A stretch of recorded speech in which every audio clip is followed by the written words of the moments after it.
Welcome to the We Shine Well podcast, where I have real conversations with thought leaders in wellness to help you live your most vibrant, aligned, and purposeful life. I'm your host, Zoe Kelsey, founder of We Shine Well. Here, we share honest stories, gems of wisdom, and insight to spark clarity and guide your next right step, so you can shine brighter from the inside out. Now let's dive in. I absolutely love today's conversation with Alexandra Cole. She's a dear friend, human design coach, and founder of Thriving by Design. She actually gave me the permission slip I needed as a projector to start We Shine Well years ago, so it felt like such a fun full circle moment and fun conversation. Alexandra spent over a decade as a corporate consultant helping Fortune 500 companies clarify their why. And then she made a powerful pivot, helping individuals, couples, and families live their purpose through human design. What I love about Alexandra's work is how grounded and actionable it is. She uses human design not as something abstract, but as a practical framework to help people make decisions around work, relationships, health, money, family life, all of it, in ways that feel so aligned instead of forced. Today, we talk about living your purpose by design, the new paradigm shift, and how Alexandra uses her own design to structure her business and life with more ease and impact. Let's dive in. Hi, Alexandra. I am so excited to have you on the podcast today. Before we pressed record, we were just talking about how We Shine Well wouldn't even have existed if we had a conversation years ago, and even having the permission slip that I'm a projector and having a conversation like 6 months ago to start a podcast. And I am just so grateful for you as a friend and a guide and a mentor in all the ways, and feel like every time that I talk to you and learn more about my human design, you're just doling out permission slips left and right. Oh, well, it is so exciting to be here. I feel like you're one of those people who it's almost a detriment at how effective you are at executing, because it's kind of prevented you from really leaning into that projectorness, because everyone wants you to like make the thing happen. And so you've been making everyone else's thing happen for so long that seeing you do this for yourself, it makes me really happy. And I'm so excited to just learn from your wisdom and guidance that you're now able to share through the podcast. Well, thank you. Yeah. I mean, it's so fun having these conversations, because I meant to, as a projector, be a guide and connect the dots in a way. So I'm like, how is this the full alignment? And yes, but I would love to just kick off with what is your journey into human design? How did you find it? That's a really good question. And there's a very long version of the story, and I'm going to try and tell the slightly shorter, more succinct one. But essentially, I was someone, like I'm sure many of the listeners are too, who basically spent the majority of my early life living up to everyone else's expectations. And where that led me ultimately was I grew up in the Netherlands. And my mom had studied in the States. And so that had always been kind of a pipe dream of mine. I ended up very fortunately going to an amazing Ivy League school on the East Coast. And, kind of, I always say like following the yellow brick road. Like I never actually, from that point onwards, I never really paused to ask myself what I wanted. I just kind of looked, okay, what's the next step from here, and the next step from there, and the next step from there.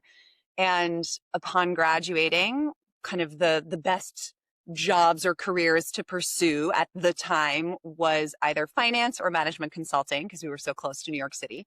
So I ended up going the management consulting route, and on paper seemed to be thriving and very successful as a young 20-year-old.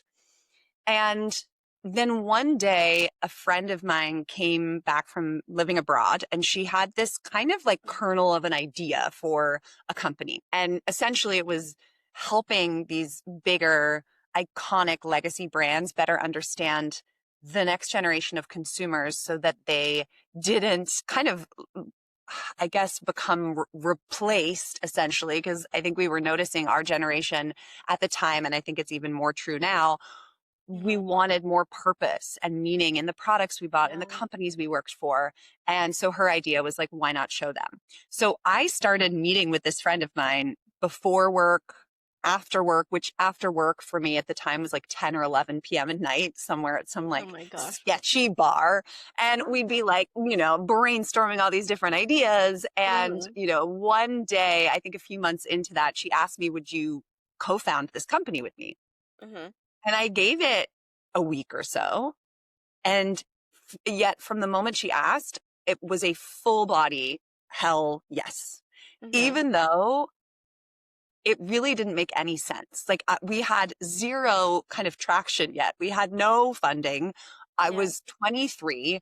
My visa was connected to this other company. So that would be a Mm-hmm. huge like endeavor to switch that. And yet I never felt more convinced or convicted and had that certainty that it was the right move, even though it didn't make any sense. And so eventually I ended up leaving my management consulting job to start this thing with her. And it actually, fortunately, got off to a very good start. And I think a few years into that is where I paused and looked back and wondered, what was that? What was that thing that literally made me feel so aligned? Like I was exactly Mm-hmm. where I was meant to be, when I was meant to be there, doing the thing I was meant to do. Yeah.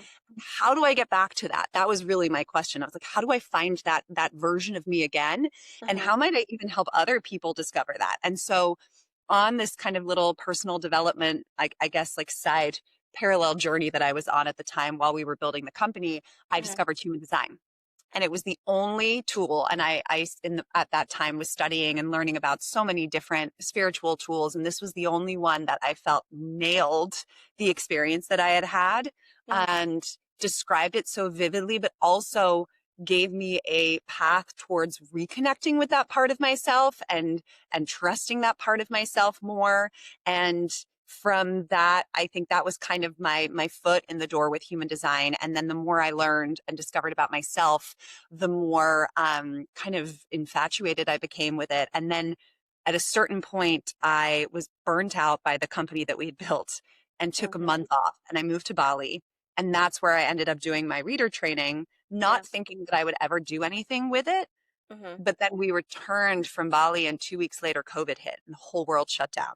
Oh wow. And suddenly I had this, opportunity because I had been traveling 2 weeks out of the month and the travel kind of disappeared. And everyone around me was searching for more purpose and more meaning. And Mm-hmm. so I had this new skill set and I just started to kind of use it for fun here and there. And it started to snowball. It was almost like right place, right time.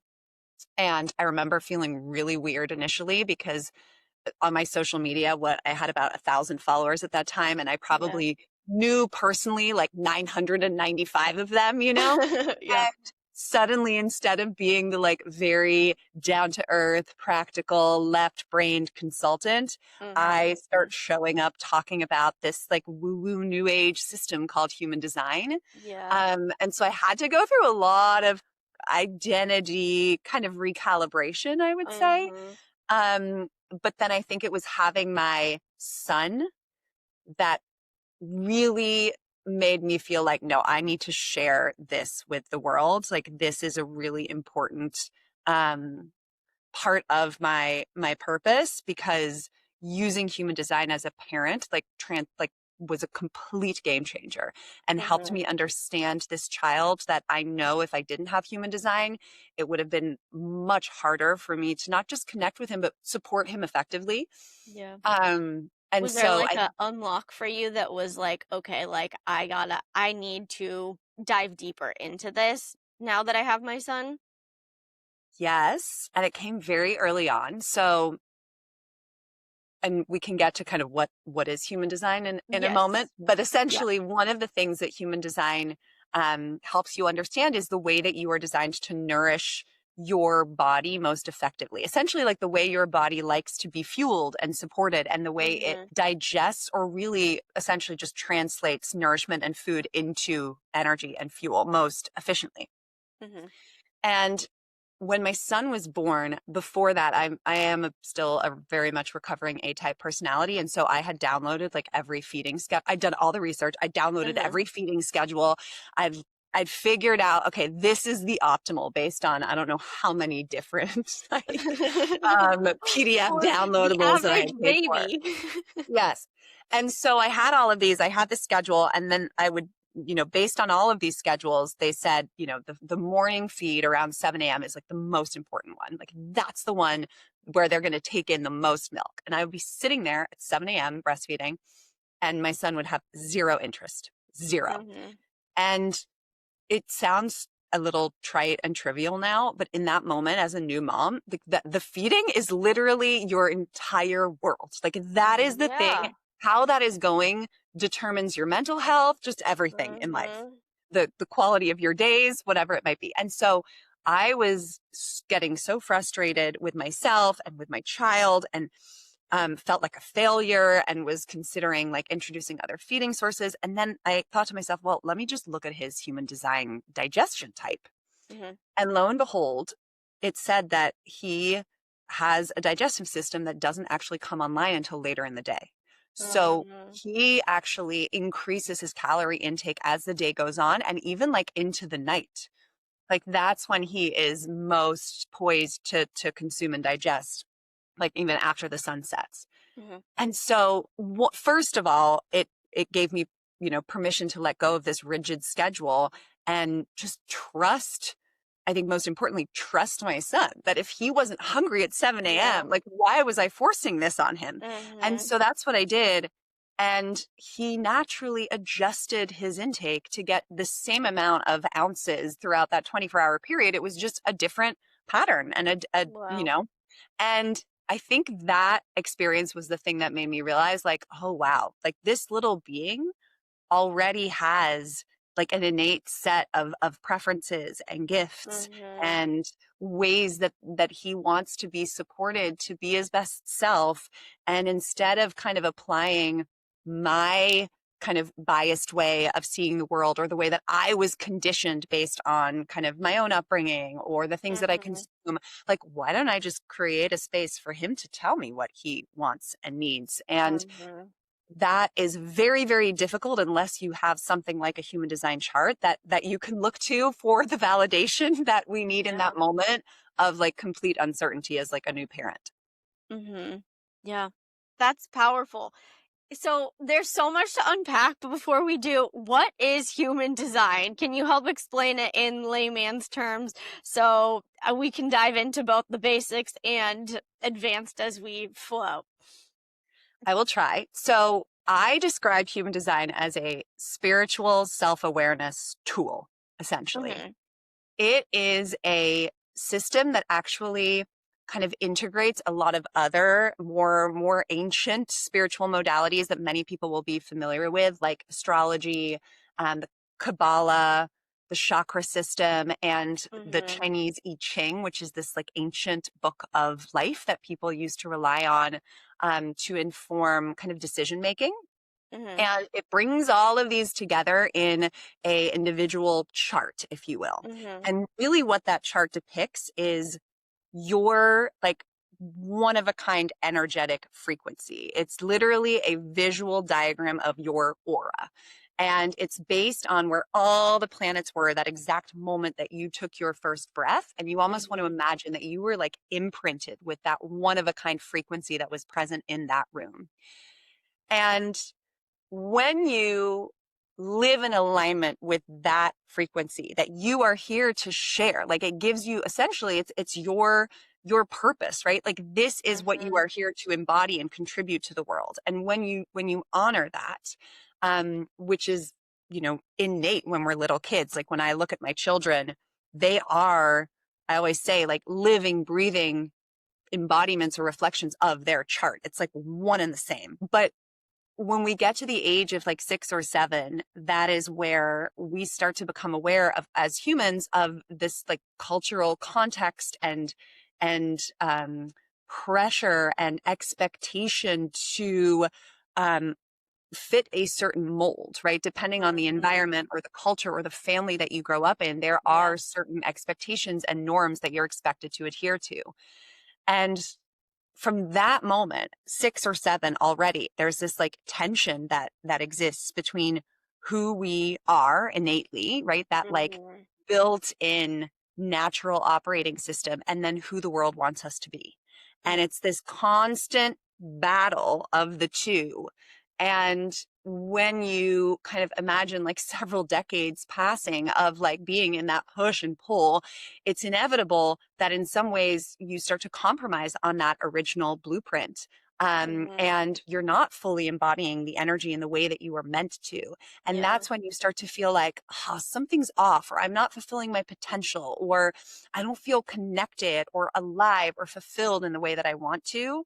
And the cool thing is that human design with your chart, it basically gives you a roadmap to find your way back to who you really are, and that permission Mhm. slip to lean Yes. into it instead of constantly comparing yourself to others or how other people are doing things.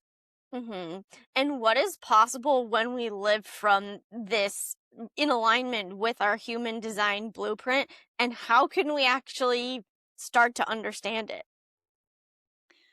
I think the greatest thing that happens when you start to truly live your design um, is there's a sense of ease and freedom Mhm. where you realize that you've been making your life so and making decisions so much harder than they need to be. Mhm. So first of all, I think that that ease, even though you're still going to encounter challenges, you're going to move through them with a sense of like peace and trust instead of this constant self-doubt or looking outside of yourself for validation. So I think that is a huge thing. There's this just like Mhm. confidence and trust and ease that happens.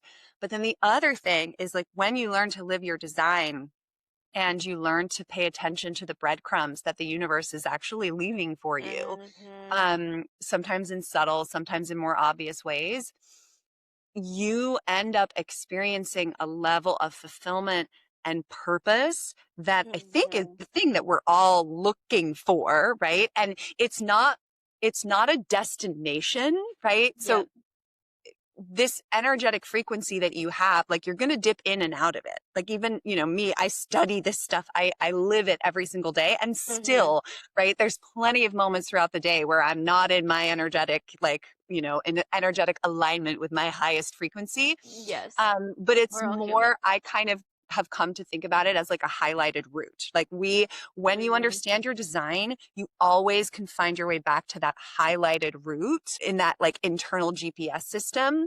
And that ensures that that feeling of fulfillment and ease is like always accessible if you know where to look, and human design teaches you where to look.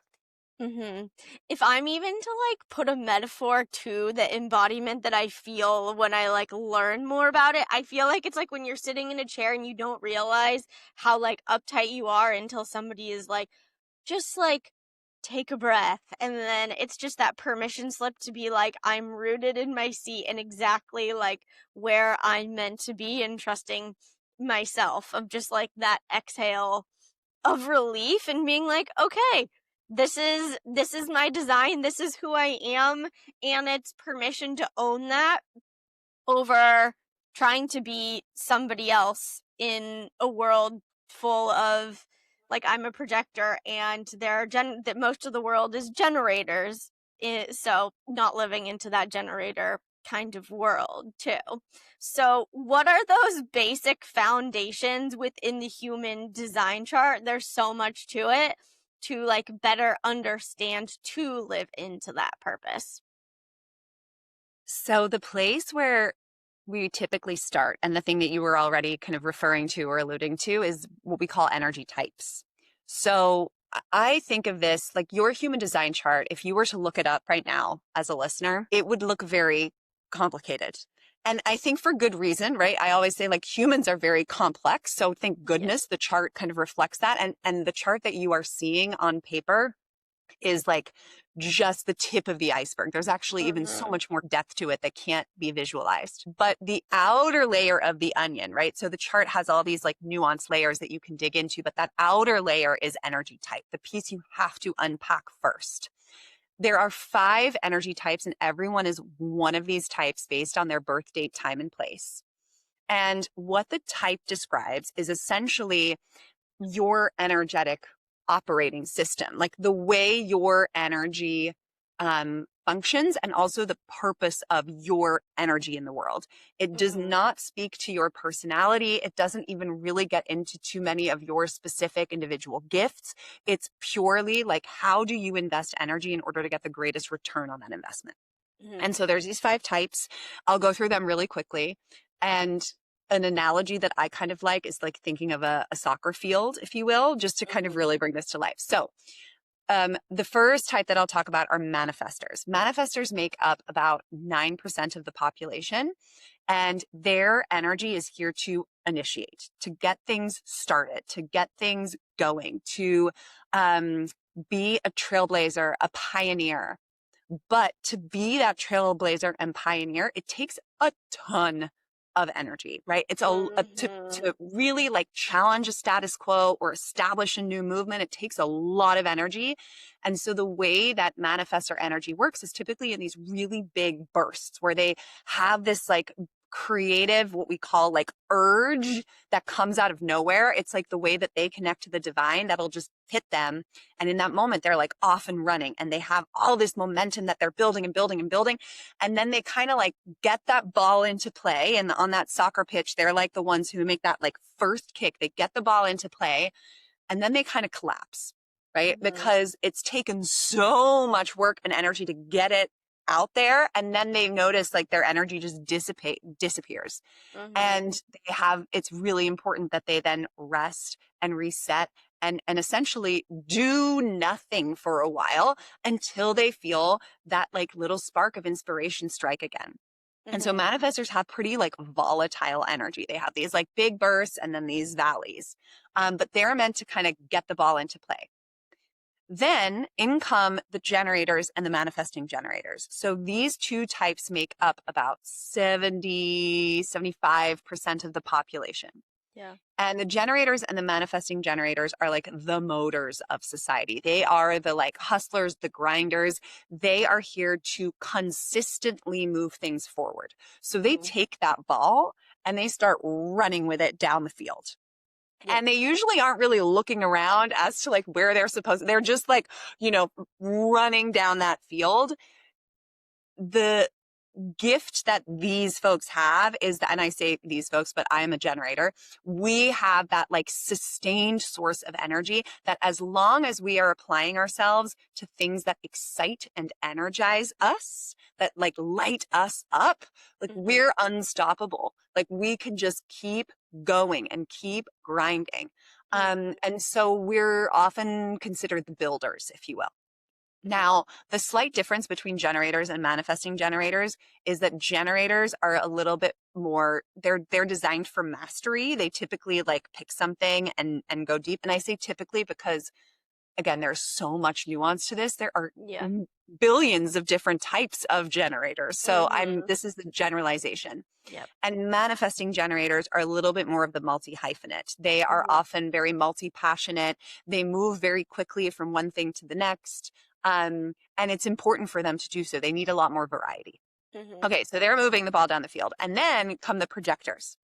And projectors are, as you know, because you're a projector, they're really the strategists. So Okay. they're the ones, and if we're thinking of that soccer pitch, I'd say they're either kind of like in the backfield, like looking out and kind of offering direction of where to send the ball next, or they're the coaches on the sideline that are guiding the players as they go. Mm-hmm. Projectors have this ability to see opportunity and efficiency. Mm-hmm. They're really the optimizers, essentially.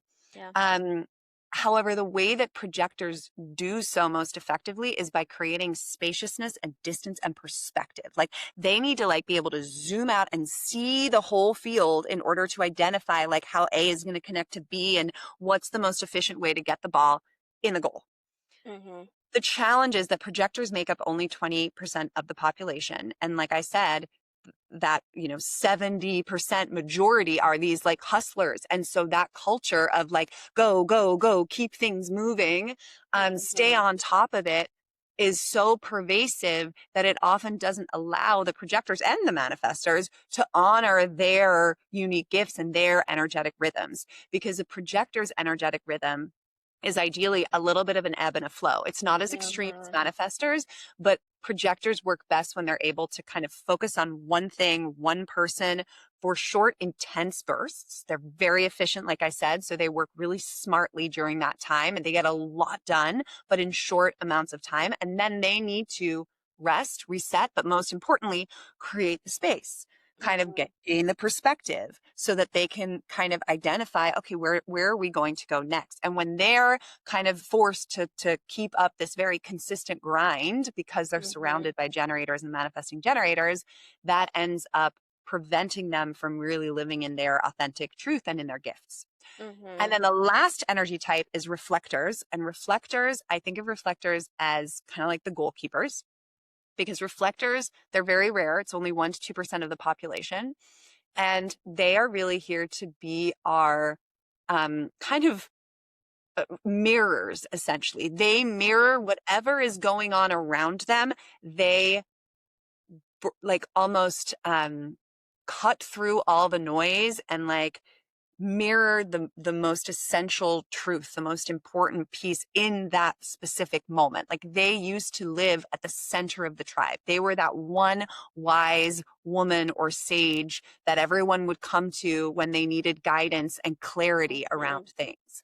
And really all that wise sage is doing is reflecting what you already know straight back at you. And yet it's Mhm. like such an important function. But as a result, reflectors are highly, highly sensitive, and they truly feel everything that is going on around them. They are Mhm. essentially a product of their environment at any given moment in time. And so if you think about the goalkeeper, it's like they're constantly adjusting and they don't know where they're going to go next until they see, okay, what angle is that person coming at me? And then they adjust and adapt. But it's a very, like, they have to be super present. They have to be super responsive. They have to be on alert and they can't predict or get attached to expectations because they've got to be so in the moment, essentially. And that is Mhm. where the reflector really thrives. Yeah. So somebody who's just new to human design, the first step would be to look up your chart and look at your energy type. What else are we looking at when we are going in to look at our human design chart if we're new for the very first time? Okay, so each of these energy types has a strategy that essentially is meant to guide them through to basically help them find the right breadcrumbs for them. And then they have a signature, which is kind of like you keep going, you're on the right path sign and Mhm. sensation, and a not self, which Yeah. is the sensation you'll experience when you kind of like veered off course or taken a detour. And that's kind of the universe saying, whoop, come back to that highlighted route. So the Mhm. first step is to really understand those three things: your strategy, your signature, and your not self. Mhm. Then from there, because that's going to help you essentially always be able to find your way back to that highlighted route. And by the way, all of those strategies and signatures, sensations, and not selves are going to be felt in the body, because the ultimate premise here is that Mm. like your body is a very intelligent piece of machinery, Yeah. and you are meant to trust your body over your mind. Your mind is essentially a distraction that is going to try and derail you and tell stories that are going to make you question your body's intelligence. But at the end of the day, your body always knows best. Mhm. The next thing I would look at is your inner authority. So everyone has a specific part of your body. There are 7 different types of authorities that live in different places of the body. That is your primary inner compass. That is your most trustworthy source of guidance. So Mm. where the strategy is like, okay, how do I find the breadcrumbs? Your authority helps you make decisions when you are at a crossroads of sorts. And it is going to be something like I'm an emotional decision maker, but you can also be a gut driven decision maker, an Mhm. intuition based decision maker, someone who makes decisions based on kind of what their ego, which is essentially like, what is your heart most invested in? What do you want most? And so Mhm. forth. So there's a bunch of different ones. So that would be the second piece that I would really get to know specifically, like, how does your body communicate? Because, for example, it can also help you know when you're making decisions from the wrong place. right? Mm-hmm. And so me as an emotional decision maker, right? If I find myself making decisions from the what is my heart most invested in, the ego, that actually isn't necessarily the best way for me to make decisions because that is an area where I might actually be taking kind of the pressures and the conditioning that I've been exposed to into account more so than I'm meant to. So that's a really helpful second piece, I would say, to look Mm-hmm. at. Yeah. So we're looking at our energy type and how does that help guide us to follow the breadcrumbs? What is our authority to kind of be that guiding light in a way? Yeah. And something that I want to go back to is like you sharing your journey too, how you got to human design and how purpose is so integral. It's so interesting because you had that full body yes to go do that startup to help others pursue their purpose. You found your purpose. Then you pursued human design to then realign with your purpose, and now you are helping people in the world to live fully in alignment with with their purpose.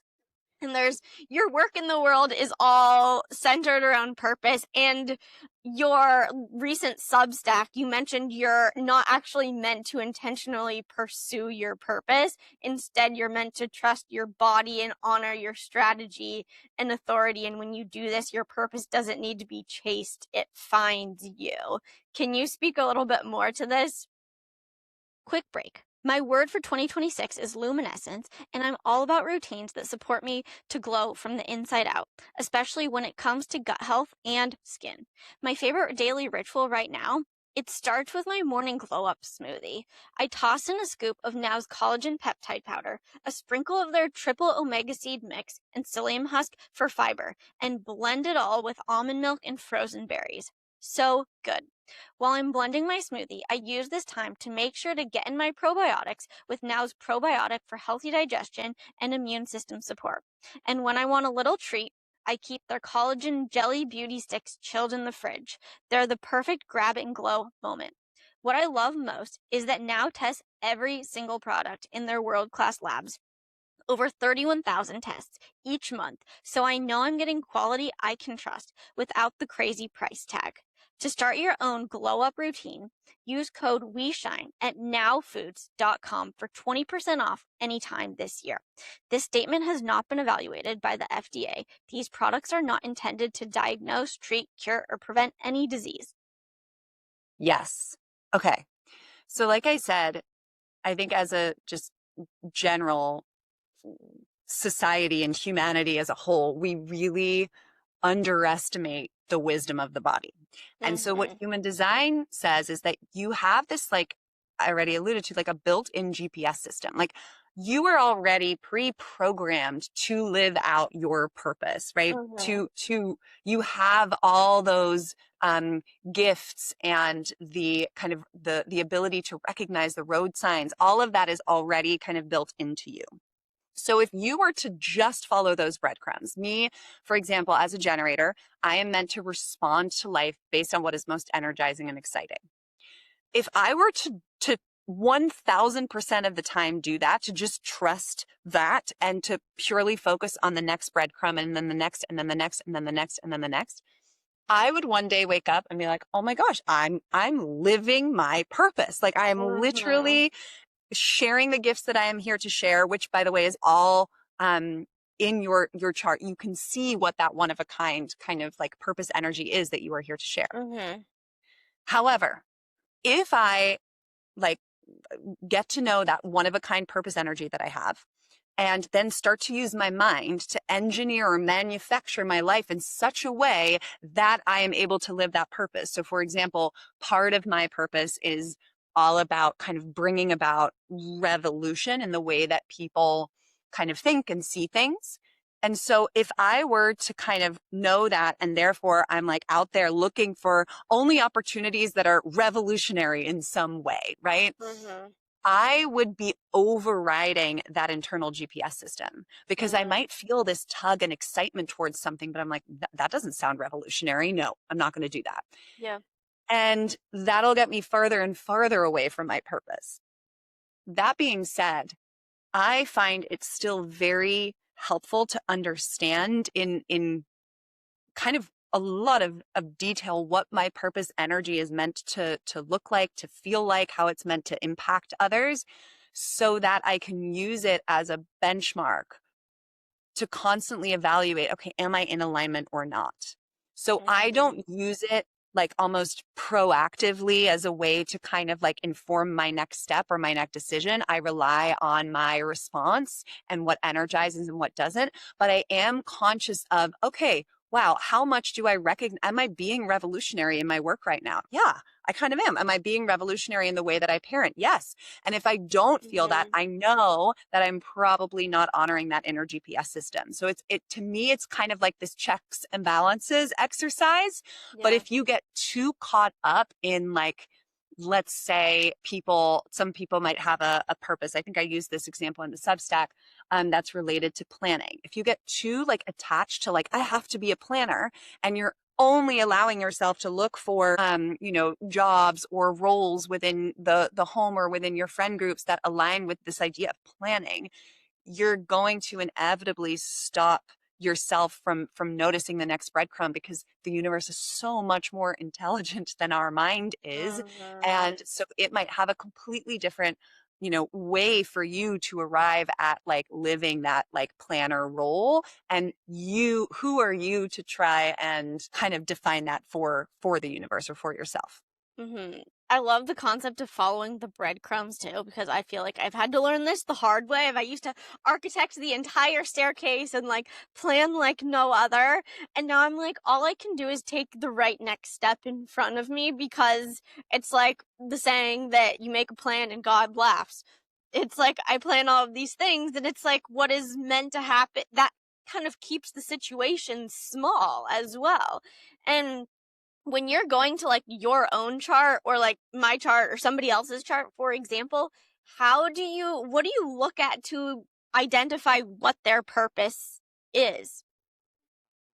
Okay, a few different things. First of all, I look at something called their incarnation cross.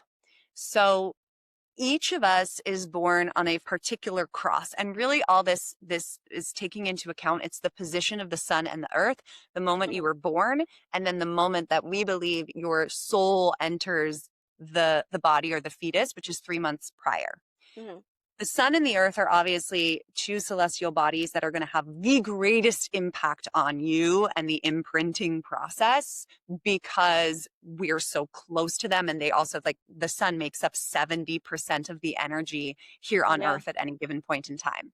So it has to do with those placements. So it basically represents the four gifts, which we call gates in human design, that determine your karma in this lifetime, essentially like your why, mhm, the reason you were incarnated. So I look at that piece, to kind of get a sense of, okay, so for example, for you, I looked up your chart right before this, right? And you have the cross of identification, which mhm, sounds, again, the cross names can be very confusing. yeah, But I care more about the gifts that are embedded in that cross. So for you, it's about the ability to master things, to become a master of your craft, to go really deep and get really detailed in something. Like you are mhm, someone who doesn't half-ass anything. Like you really commit to getting better at your craft over time. And there is like mhm, a depth and a level of expertise that is like really powerful. So that's one. But then also the other parts of your cross have to do with this like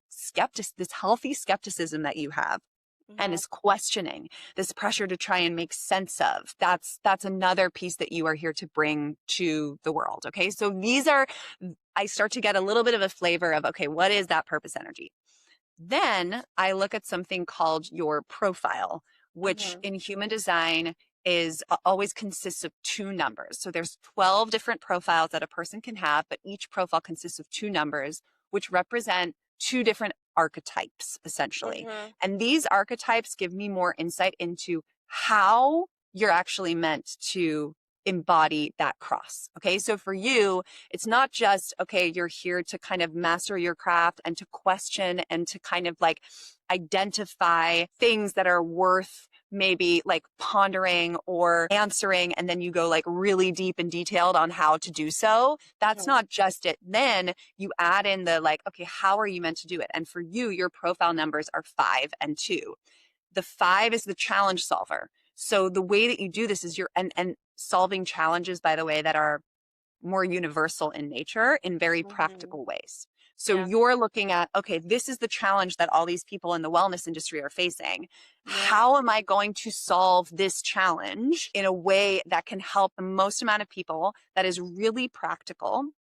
And Mhm. then the 2 line is all about being naturally gifted. So it's like, okay, how am I going to do so that in a way that relies on my natural gifts, the things that come so easily to me that I don't even really Mhm. consider them a skill. Like I wouldn't even like put it on my resume, but Yeah. yet it's the thing that everyone wants me for because they can't do Mhm. it. Like for you, it's like that dot connecting piece and like Mhm. so many other ones. Yeah. So the way that you are meant to live out your cross is by like solving problems in practical ways by relying on the skills that come the most easily to you. Okay. So that's like Mhm. that.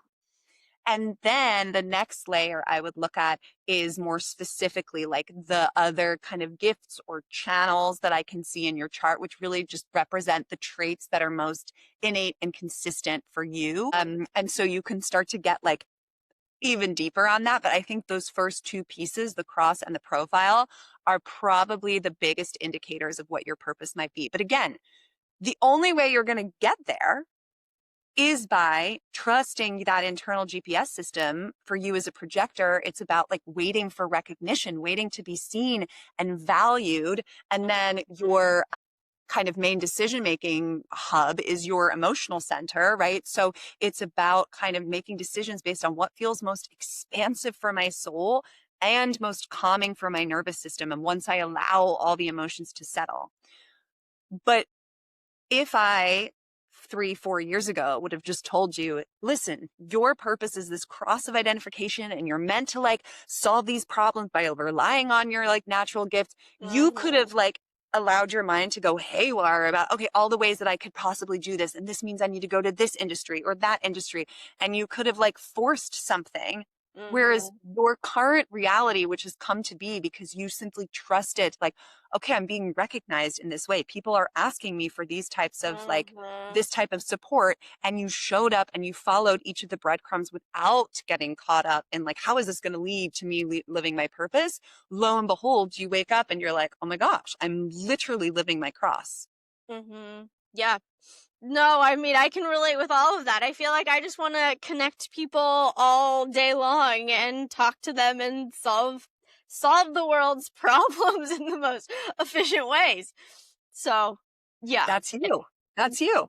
And you know what? Like the cool thing about purpose in human design, it's like it's not a specific vocation. It's not tied to your job. Like Mhm. you bring this energy to every area of your life, right? So even in your friendships and relationships, like this is how you show up for them, right? Like you're Mhm. always trying to solve your friends' problems. And like that will also translate to the way that you parent, and the Mhm. way that you kind of approach your lifestyle and habits. And so it's so much bigger than a particular job. It's just that I think for us currently, career and profession is such a huge part of our lives and what we derive our, satisfaction and fulfillment from, that like that's the focus often for people when they're looking for more purpose. Mhm. Do you find that there are certain energy types in like relationships and friendships that like are attracted to each other? Yes and no. I would say when it comes to relationships, there is no ideal kind of combination. Mhm. It's always about what's the most ideal expression of this particular combination. It's about like, how do we optimize this specific relationship, right? Um, that being said, what I've found is that people who have similar profile numbers, similar archetypes, often are drawn to each other just Mm. because they view the world in a similar way, or they approach things in a similar way. So there's that like recognition there.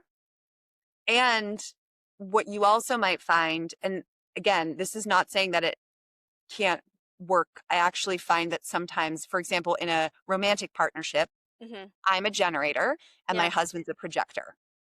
Now, in some ways, that can be challenging for him because I have that constant energy. I'm like, I wake up on a Saturday morning and I'm like, let's go. What are we doing? I've got the whole day planned. And he wakes up and he's like, I just want to slowly start. And then I want to do something and then I want to rest. And then when I do something and then I want to rest. And so it can be challenging. And at the same time, we now have two kids. And Hmm. he's very grateful for my constant energy to like get up and grind Yeah. because having children is just like an endless grind in a way.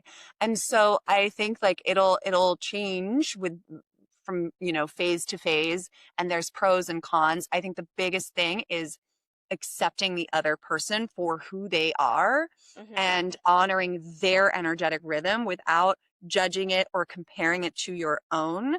Because at the end of the day, a relationship can only be successful when both people are truly showing up as their most authentic selves. And I think, unfortunately, nowadays, whether it's in a friendship or a romantic partnership, too many people don't feel safe to do so, or Hmm. don't even know what it would look like to do so. Yeah. So I think that's why I love using human design with couples and with families, because I think it allows you to see someone in a completely different light. Like you actually like see your partner suddenly on paper in this like 2D version that is so objective, and it makes you realize, oh my goodness, all the things that I've been taking personally or that I've been Hmm. comparing to me or an ex-partner, like that's just not a reflection of who they are as their most authentically expressed self. Shoot. Okay, what if I just show up and actually embrace all those parts of them? Hmm. Suddenly things start to feel much more easeful and compatible.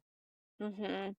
I mean, anybody who's listening, I would also recommend with your family partner or whatever, like with my family, I was like, drop your birth date, time, and place. And I looked up everybody's charts to be like, me and my dad are both projectors, and my mom and my brother are both manifest generators. So I'm like, that makes sense why I try to be this manifest generator raised by a manifest generator, and like at times like in competition with my brother too.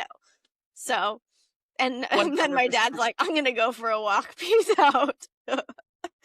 But it's so cool to see too for you, your dad like really just embracing being a projector where you haven't like may not have felt like you could. And again, there are so many different types of projectors. There are also a Yeah. lot of projectors that have this fire that don't need to start their day as slowly, but all projectors do best when they have that like ability to occasionally step back and then to re-engage, and they have enough space to identify opportunities and see where are you actually being recognized and valued and seen.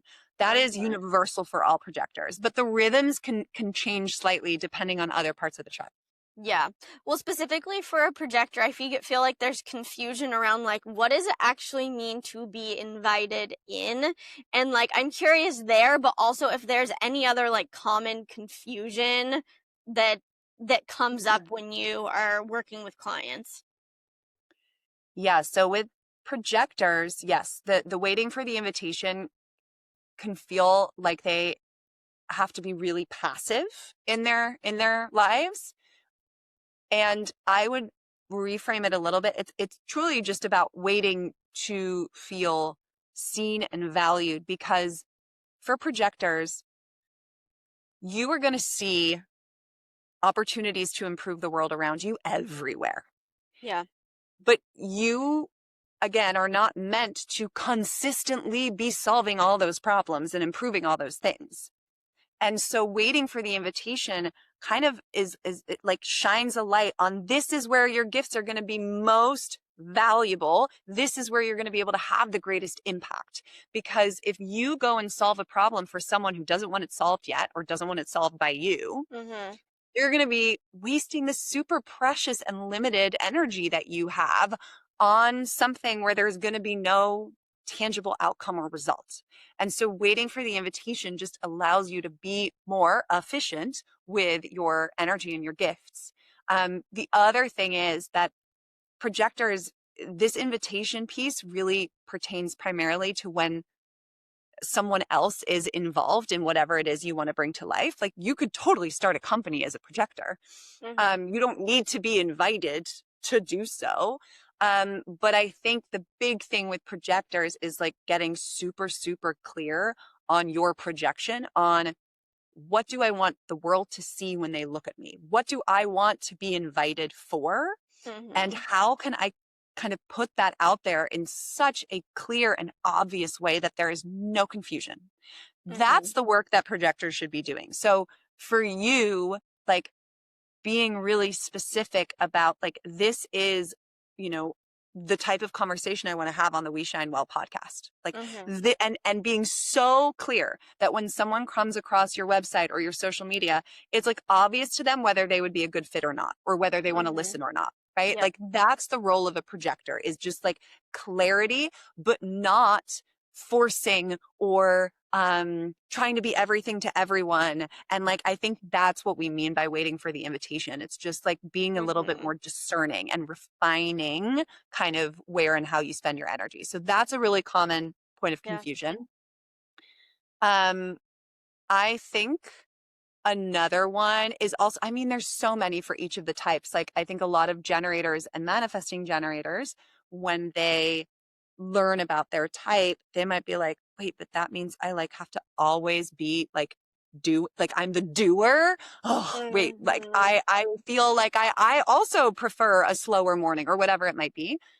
And so again, I think it just has to do with mechanics. So the essence of generators and manifesting generators is that when you are working on or applying yourself to things that energize you, there's this like automatic recharge that happens in your system where you literally can just, it's like your whole system just automatically reboots, and you are elevating everyone and everything out around you too, because you're this like, ball of light essentially. Mm-hmm. um, but it doesn't mean you're never going to have like down days, and it doesn't mean you can't like start your day slowly. It just means that the thing that fuels you is think like doing what energizes you, doing what lights you up. And also, it doesn't mean that like projectors and manifestors shouldn't do what lights them up. It's just that that is not your like that is not your breadcrumb. Your Mm-hmm. breadcrumb is, where do I feel seen and valued? Right? Like, so that's really an Yeah. important distinction to know, what am I looking for? Yeah. So I'm also curious, like day in the life of Alexandra, what does that look like, and how you use human design to guide your Oh, day and your life? okay. There's so many ways that it like is integrated. So I'll try and give you a few different random examples. And this is also an ideal day, right? There's often Yeah. plenty of days where I'm not fully living it. And But I'm I would sure it's say so like baked into everything that you do. You're like, I it just is. do this. It is. Like, even for example, so I have two kids. I have a 4.5-year-old son, and he's a manifesting generator. So he wakes up and he is off to the races. Like, he is like going.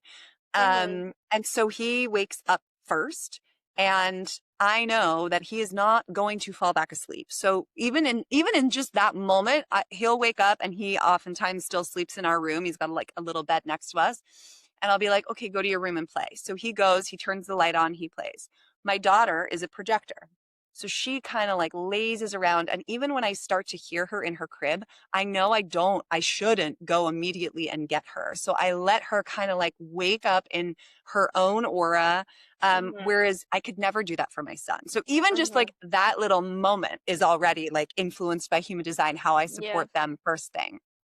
Um, for me, when I come downstairs, and the way that I choose my breakfast is literally based on, ooh, what feels most energizing for my body right now? Like, what feels most energizing? And my Mm-hmm. digestion type is one that has very strong preferences and likes to repeat stuff over and over and over Mm-hmm. again. So I make sure that my fridge always has the like 2 or 3 breakfasts that I am like alternating for that season. So Mm-hmm. that makes it easy to kind of choose. I'm choosing between 2 or 3 things every single day. So that is kind of informed by human design. Then when I sit behind my computer, I always start with the task that feels most energizing to me. Whereas I used to start with what's the thing that I'm most resisting because it feels like the biggest, what do they say? Like, oh, what do they call that? Like eat the worm or something. It's like do Energy the draining. hardest, most Oh, like, yeah. biggest task first. Mm-hmm. That actually kills my productivity.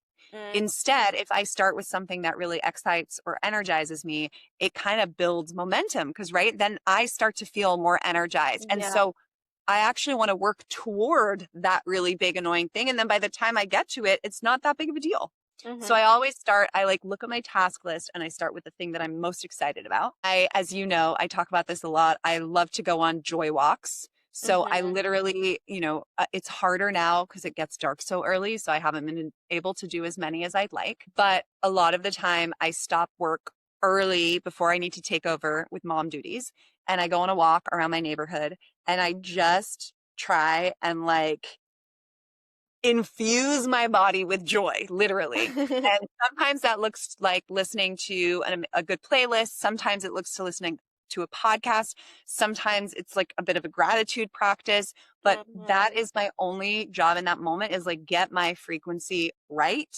And I love those things. And then I come home and I kind of transition into mom mode and I'm in such a better place than if I'm like coming off of that tough, big task and then going straight into being with my kids for the evening.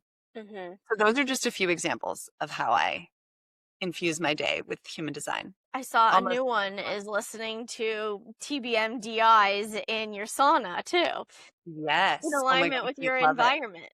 I love it so much. Yeah. So we also in human design have like an aligned environment. And what that means is like each of us has a type of space or setting where we feel or experience the least resistance to being ourselves, where it's literally the easiest to be our most authentic Mm-hmm. selves. And for me, my environment is caves, and it's literal but also figurative. It means spaces where I feel really safe and almost it's like womb-like type of space. And Mm-hmm. so when I'm in those spaces, for me, it's easiest to kind of like drop in and connect to myself and connect to my dreams and do things like manifesting. And so TBM is so much more effective for me when I'm doing it in my sauna than when I'm doing it while on a walk or even like on a mountaintop. Whereas for you, you might find that doing your manifesting in TBM while you're on a hike is actually much more effective than if you were in a sauna, right? So it's just Mm-hmm. like playing and experimenting with those little parts of it is also really fun. Mm-hmm. The biggest downloads I've had are in a sauna with a view up on a mountain overlooking the ocean. I'm like, I mean, that's like ideal. that's like check, check, check. Yeah. And I mean, I even bought my house that overlooks an entire mountain view without even realizing that I was mountains environment. So it's crazy how that like aligns. Yeah. Um, I also, this could be an entire podcast, but I want to touch on one of the more advanced sides of human design.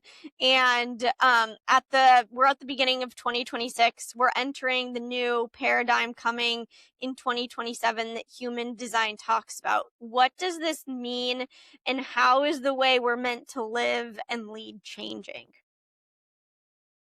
Okay, yes, this could be an entire podcast. So I was talking about the individual incarnation crosses earlier, which kind of inform your energetic purpose and your why. Mm-hmm.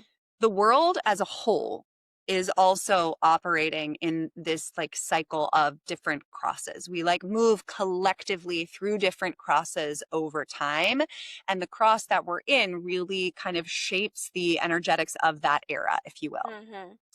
Um, and this idea of shifting paradigms comes back, I think, in a lot of different spiritual teachings, and the exact years might be slightly different, but I think many of them would agree that we are in a paradigm shift. Mm-hmm. Human design, as part of the human design prophecy that came through in the late 1980s, speaks about this new paradigm that starts in 2027 when we switch from a cross of planning into the cross of the sleeping phoenix as a collective. Mm-hmm. The cross of planning is about building infrastructure. It's really more about supporting the collective as a whole by building infrastructure. And if you think about the last few hundred years that we've been in this cross, because that's the Mhm. amount of time that we as a collective reside in a particular cross. That's what it's been about. It's been you've had the industrial revolution, Mhm. technology, right? It just the institutionalization of everything, from, politics and the building democracies to like Mhm. roads and air travel, and all of that is very cross of planning. Yep. We're about to go through this shift where we're moving into the cross of the sleeping phoenix, which is about the rise of the individual. So it's much less about the collective and more about people coming into complete integrity with themselves. There's also a huge emphasis on emotional awareness as opposed to mental awareness. So the cross of planning is very oriented around the mind and logic and what makes sense. And this new cross is going to be much more focused on empathy, emotional attunement, right? They're even talking Mhm. about this new group of children, which we're calling the rave children, which are going to be nonverbal, but psychic in a sense that they Mm. are so like they speak in emotions and Mhm. they don't need words and language to articulate and to connect. And that's kind of an example of the energy that we are moving towards. I Mhm. think the biggest thing for everyone listening, and like in terms of like how does this apply to me, is that anything that is not in integrity with who you are as an individual is going to crumble this year, Mm. and kind of in that transition. And we've already been seeing it. If you think about the reliance on collective structures, it's like disappearing. Everyone is Mm. like COVID completely changed the way that we work. And Mhm. so in Or even and people going this to college. exactly. The rise of the like personal brand, right? That's also Mhm. already a nod towards this like sleeping phoenix. Even the way that we are in relationship is changing, right? There's less of a reliance on marriage as this like end all be all structure. Mhm. People are just approaching things in much more of an individual way of like what works for them or their family or their company or whatever it might be. And I think we're just going to see more and more and more of that. And so it's going to be essential this year and kind of in the next few years that you really examine, where am I still operating in a way that is based on that external conditioning or a norm or a should that doesn't feel like it is in complete integrity with like my internal GPS system and where it wants to guide me. So it sounds like how can we get even more clear on what our purpose is? How do we follow those nudges of the breadcrumbs? And like that mind body connection is so powerful. I was even talking to a friend about how like our body knows before we do in that like embodiment of letting go, but also just like what is next too. Um 100%. yeah. So, with that, what is one truth or reminder you want everyone listening to take with them today? Hmm. I would say the coolest thing about your human design is that every design is complete and perfect as it is, right? So when you look at your human design, one of the things you'll see is that certain parts of you are more fixed and other parts of you are more um, variable and sensitive to environment. But all of that is designed in such a way for a reason to set you up to be able to live out your purpose in the most um, powerful and impactful way. And so I think just understanding like you have everything that you need already to Mhm. find that sense of fulfillment and purpose and have the impact you're here to have. It's just a matter of really getting to know that like internal communication system, if you will, and building confidence and trust in that. Like there is nothing missing. There is nothing wrong. There is nothing that needs to be fixed or improved. It's just a matter of learning to trust and learning to know what to look for. I think if we can understand that and the importance of that as we're moving into the new paradigm, it will really change the world for the better. Mm-hmm. And there's so much to unpack in each human design. We'll link in the show notes how to find your human design and how to work with Alexandra. Even going through my chart with you in a session, I'm like, oh my gosh, all of this just kind of clicks. There's so much to fully unpack. But where can listeners connect with you, learn from you, join your programs, all the things? I am the most active / maybe exclusively active on Instagram. So it's Alexandra F. Cole, Cole. So come follow me there. And then I have a Substack, which is probably the place I enjoy hanging out most, which is the Live Your Design Substack. And if you subscribe to that, there's like a paid and an unpaid version. That is where you'll kind of receive most of my articles. I do master classes, and you'll be kind of on top of all of the other programs and offers that I have too.